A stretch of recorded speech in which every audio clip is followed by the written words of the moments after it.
Mike Dell's World number 415 for Monday, November 9th, 2025. When I was a young boy, there wasn't any internet. There wasn't any World Wide Web. There wasn't any egghead sending you texts saying those are the same thing. You don't have to say internet and World Wide Web. They're the same thing.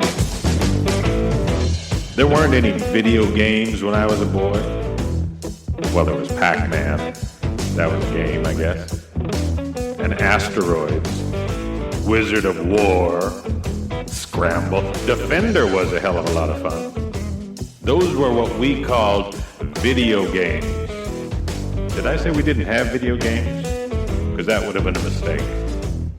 But there is one thing you have now that we didn't have when I was a boy that I wish we did. Mike Dell's World. That was a funny little intro that I found when digging through some of my files here, so why not throw it at the beginning of this episode? Anyway, today we're going to talk about getting ready for winter, or winterizing. I know I talked about that a little bit in a previous episode already this year, but say winterize the campers, amongst other things. But kind of, when you live up north here and, for part of the year, there's below freezing temperatures and snow and all the good stuff. So there's usually kind of a list of things you need to get ready for. And one of those things is, the campers. You got to get all the water out of them and replace it with some antifreeze. Not, you don't put antifreeze in all the pipes and everything, but you run the antifreeze through the pipes once you get the clear water out of it. And then in the spring, you have to flush all that stuff out. It's edible antifreeze. I wouldn't drink it out of the bottle, but anyway. But there's a lot of other things that you might not think about. Getting the snow shovels put in strategic locations and putting the ice scrapers and snow brushes back in the vehicles. Most vehicles, or most people around here, put one in their vehicles, because you never know. Well, you do know you're going to get snow on your windshield and side windows, and you really need to clear all that stuff off. So that's on the list for winterizing. Some of the other things is like get the snowblower running or the snowblowers running. In my case, get the tractor going. I'm going to take the tractor out to the dealership and have them do all the fluids and make sure it's all ready to go for winter. Some of the other things we do around here, we don't have central air conditioning. So, in my studio / office building here, I've got a window air conditioner. I take that out or cover it up. I took it out and I go put it in the garage and, put the screen back in the window just in case we do get a warm day. I can at least open the window. But, get that stuff done. Get the, in the house, I took out, we have 2 window air conditioners, and I take them out now. It's a lot easier to deal with. But, make sure your furnace filter's good. All that stuff. If you heat with propane or oil, make sure you get a full tank. Just a lot of that kind of stuff. Boats. That's the other thing. I put away a couple of boats. You want to run the engine so there's no water in the engine. And you want to maybe fog it or whatever. I just heard somebody bark. Was that the dog? Well, obviously it was a dog, but anyway. Things like that. Try to get the leaves out of the yard or at least off the driveway and off the walkways, because you don't want to be shoveling leaves with the snow or blowing leaves with the snow. A lot of people, they put markers on the edges of their driveways, little sticks that stick up above the snowpack so you know where the driveway is. You'd be surprised at how easy it is to lose the driveway, especially out at my mom's house. She's got a pretty good ditch at the end of her driveways. And we mark that so that when I'm plowing, I don't accidentally drive into the ditch. Or when you're driving the car, you just need to know where the edges of the driveway is. Sometimes the county and city road commission out here will put markers, in spots that tend to drift. They'll put markers along the shoulder of the road, not right on the road, but way, to the edge of the shoulder. So for the same reason, their snowplows will know where the edge is. They don't put them everywhere. I remember back in the 70s, we have a couple of really big hills going out of town here. Those that are local, there's Brockway Hill going up 31, or is that Brockway? I don't know. We don't call it that anymore, but there's like Green Hill and on Silver Lake Road. There's a front street that turns into North Long Lake Road, that hill coming out of town. They used to put these barrels. They were big green barrels, and they would fill them full of sand. And that way, if you had trouble getting up the hill, you could go to one of those barrels and grab some sand and throw them under your tires. And they don't do that so much anymore because so many people have really good radial snow tires or all-wheel drive, four-wheel drive. It's a lot more common than it was in the 70s to have much better tires. And that's a good thing. Speaking of tires, some people have specific snow tires they put on, so you got to get those switched over.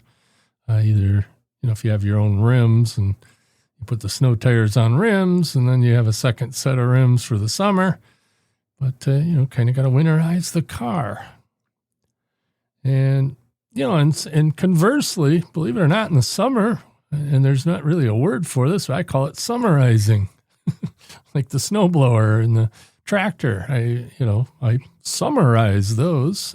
Usually I'll change the oil in the snowblower and, the one that has its own engine, and I'll fog it or put some seafoam or stable in the gas and top off the gas and, I shut off the gas and run it until it, the carburetor doesn't have any gas in it because, you never know what kind of crud you can have in there. And if it's sitting all summer in the baking sun, it's not good. So, you also have to summarize things. And the tractor, we use the tractor year round, but take off the cab, take off the snowblower attachment, and then put on the mower deck and, all the stuff that goes with summer. And, just kind of that stuff. Like I said, it is a subject around here. A lot of people shrink wrap their boats too. And there's a whole business around that where they'll, if they're going to store the boat outside, they'll put up like wood posts and whatnot to hold the shrink wrap off of the interior of the boat. And then they'll literally shrink wrap the whole boat.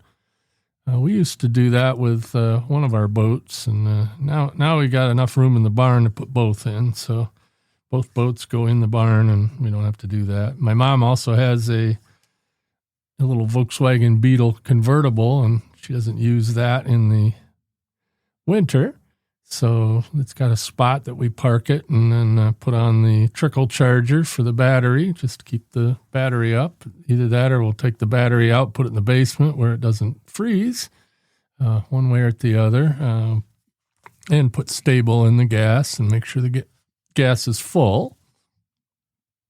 So lots of little things you got to do to get ready for winter up here in the north anyway. Now, if you live in Florida or Tennessee or someplace that doesn't really get that much winter, there may not be so much of that stuff. Another thing we got to do is, put away the yard furniture. We don't want to leave on the patio, we have a table and some chairs and an umbrella and all that stuff. And we usually pack that away and get that out of the way because, when I'm moving snow, on the patio, I'd just as soon not have all that stuff in the way. And it doesn't really hurt the stuff. It's outdoor furniture. And all snow is frozen water. So, if it doesn't melt in the rain, it's not going to melt in the snow. It's just not a good idea. It's something around here that I have one of those tent garage things, those portable garages. Well, we have one that's semi-permanent behind our garage, and that's where we put a lot of the stuff that we put away for the winter. We put it in there. And last year, we got a lot more snow than we normally would have got. So the tent that we had in the backyard, the tent garage, portable garage thing, one day just collapsed because snow had built up on it, and all of a sudden it just went, just imploded. That was inconvenient as hell, but anyway, got all the stuff we needed to get out of there and just left it. And then we replaced it this summer. So now on my checklist of things to do is go knock the snow off of the roof of the storage tent. So lesson learned, but it's not a big deal to do. My neighbor uses one of those as her garage. And, just whenever she goes out there and there's snow buildup on it, just takes a push broom and from inside and just, hits it a few times and the snow slides off, and hence no problem. Well, I didn't even think about that last year. And in fact, it was her. She came over and she looks out there and she says, "What happened to your tent?" I said, "I don't know. What happened to it?" And I looked out there and, oh my gosh. So, and what really sucked about it was we had some shovels and brooms and stuff kind of leaning on the wall, and it poked right up through the roof. So that tent was garbage anyway. It absolutely mangled all the structure of it. But that was an adventure. So even if you do think you're prepared, you might not be prepared. And again, like I said, if you live somewhere where it doesn't snow like this or doesn't get this cold, you probably don't have to worry about it. So anyway, everybody have a great day. I think tomorrow is the anniversary of the wreck of the Edmund Fitzgerald. So I think I'm going to talk about that. Probably know about it because of the song from Gordon Lightfoot, but there's a lot more to it than that. Catch me later.